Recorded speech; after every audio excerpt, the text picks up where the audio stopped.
Site सेवर्स international और समरझोल स्थित शंकर चक्षु चिकित्सालय मिलित आनुकूल्य रे गुरुवार स्थानीय शिवकुमार पट्टनायक रिडिंग रूम परिसर में निःशुल्क ग्लूकोमा परीक्षा शिविर अनुष्ठित हो जाइछि।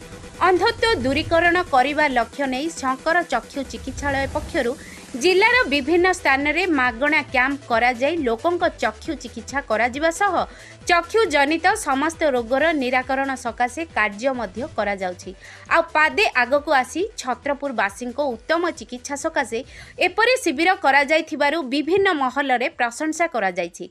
आजिर निःशुल्क ग्लूकोमा परीक्षा शिविर रे मुख्य अतिथि भावे छत्रपुर प्रेस क्लब रो सभापति प्रशांत कुमार महाराणा जोगदे कार्यक्रम को शुभ उद्घाटन करने सह आयोजक मानक प्रशंसा करथिले।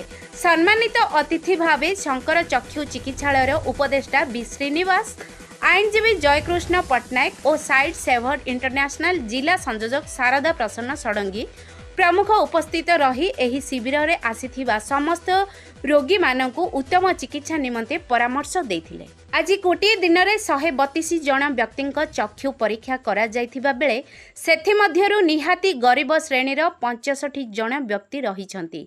32 जन परल चिन्हट व्यक्ति को मागणा चिकित्सा पई पठा जाइथिबा बेले 11 जन व्यक्ति कला मोतिया बिंदु आशंका थिबा चिन्हट करा जाइछि।